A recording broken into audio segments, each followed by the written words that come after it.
Hello दोस्तों, कैसे हैं आप सभी। आपका मेरे चैनल में स्वागत है, जिसमें कि आज मैं आप लोगों को ऐसी 15 बातें बताऊंगा जिनको अगर आप लोग अपनी वैष्णो देवी यात्रा करते समय या करने से पहले करेंगे तो ऐसा करने से आपकी यात्रा आसान और काफ़ी इंटरेस्टिंग भी बन जाएगी। तो फटाफट से इस वीडियो को शुरू करते हैं। तो दोस्तों, सबसे पहली चीज़ यह है कि आप अपनी सिटी से कोई भी ट्रेन बुक कर सकते हैं, क्योंकि आजकल में श्री माता वैष्णो देवी कटरा के लिए डायरेक्ट ट्रेन्स चालू हो चुकी है। यानी अब आप अपने सिटी से डायरेक्ट श्री माता वैष्णो देवी कटरा के लिए ट्रेन बुक कर सकते हैं। तो दोस्तों, दूसरी चीज़ यह है कि आपको रेलवे स्टेशन से अपना RFID कार्ड बनवाना है, जो कि आधार कार्ड की मदद से बनता है और फ्री में बनता है। और दोस्तों, अगर आपने इसे खो दिया या फिर नहीं बनवाया तो आपको ना ही ताराकोट मार्ग पर एंट्री मिलेगी, ना ही बाणगंगा मार्ग पर, और इन मार्ग पर एंट्री ना मिलने की वजह से आप दर्शन भी नहीं कर पाओगे। तीसरी बात यह है कि अगर आप बाणगंगा मार्ग से जाने की सोच रहे हैं तो आपको टी सीरीज़ के ओनर यानी गुलशन कुमार जी के लंगर में प्रसाद खाना चाहिए, क्योंकि ये बहुत ज़्यादा टेस्टी होता है।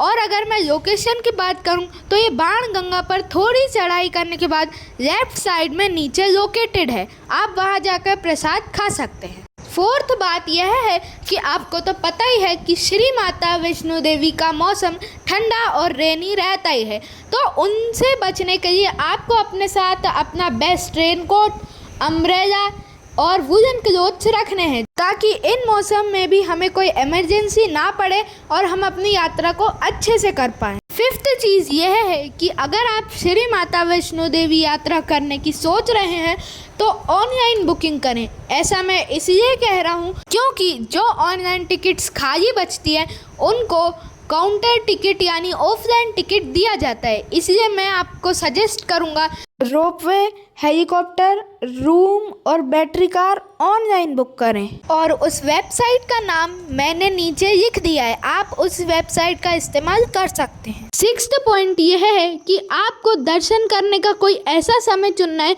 जो कि आरती का ना हो, क्योंकि अगर आप आरती का समय चुनेंगे तो अगर आप आरती के पहले का समय लेंगे तो काफ़ी ज़्यादा क्राउड होगा, लाइन ब्लॉक होगी, और आरती का बाद का समय लेंगे तो जो लोग पहले से वेट कर रहे होंगे वो लाइन ब्लॉक कर देंगे।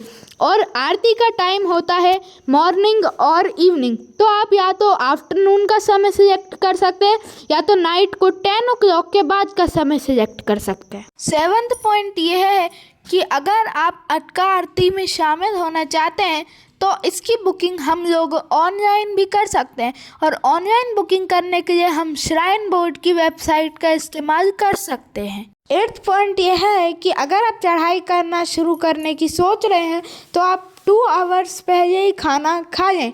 ऐसा मैं इसलिए कह रहा हूँ क्योंकि अगर आप खाना खाने के तुरंत बाद चढ़ाई चालू करेंगे तो आपको दिक्कत आएगी और आप जल्द ही थक जाओगे। 9th पॉइंट यह है कि अगर आप दर्शन करने जा रहे हैं तो शालीन कपड़े पहने, यानी अच्छे कपड़े पहने, क्योंकि वहाँ पर jeans, capri, shorts etcetera type के कपड़े अलाउड नहीं है।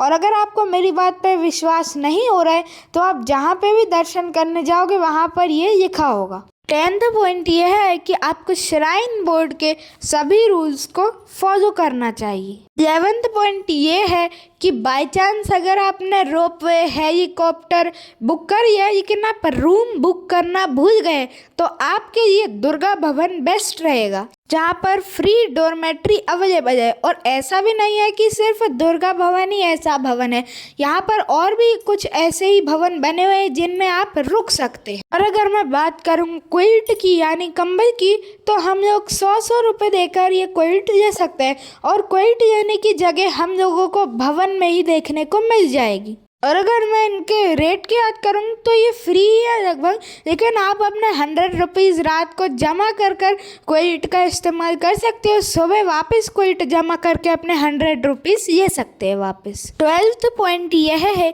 कि आप जब यात्रा को शुरू कर रहे होंगे तो आपको एक स्टिक रेंट पर लेना है, क्योंकि वहाँ पर स्टिक खरीदने का भी ऑप्शन रहता है और रेंट करने का भी ऑप्शन रहता है।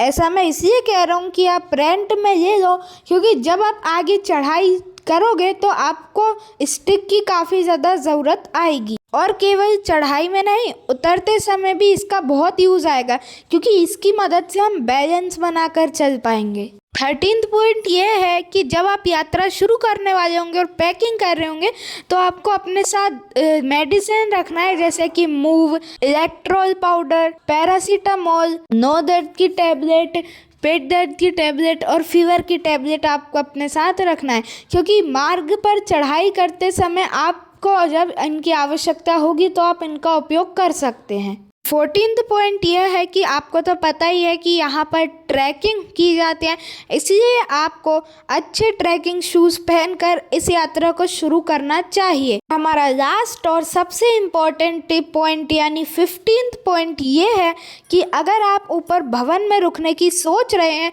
तो आप अपना सारा सामान अपने साथ लेकर जाएं, क्योंकि वहाँ पर किसी भी चीज़ की कभी भी आवश्यकता पड़ सकती है। और अगर आपको असुविधा है तो आप आसपास कोई भी प्राम ले सकते हैं, और ये प्राम पूरे मार्ग पर चलते रहते हैं, तो आप किसी भी वक्त इस्तेमाल कर सकते हैं। तो दोस्तों, मैं आपसे उम्मीद करता हूँ कि अगर आप मेरी इन टिप्स को अच्छे से फॉलो करेंगे तो आपकी ट्रिप आसान, इंटरेस्टिंग और कंफर्टेबल बन जाएगी। तो दोस्तों, अगर आपको ये वीडियो पसंद आया हो तो आप कमेंट करके मुझे बता सकते हैं कि आपको ये वीडियो कैसा लगा, और आप कमेंट में ये भी बता सकते हैं कि आपको और किस यात्रा की इन्फॉर्मेशन चाहिए। तो दोस्तों, आप मेरी इस वीडियो को लाइक, सब्सक्राइब, शेयर और कमेंट जरूर से करना, और मेरी इस वीडियो को पूरा देखने के लिए धन्यवाद। तो मैं मिलता हूँ आपसे किसी और इन्फॉर्मेटिव वीडियो में। जय माता दी।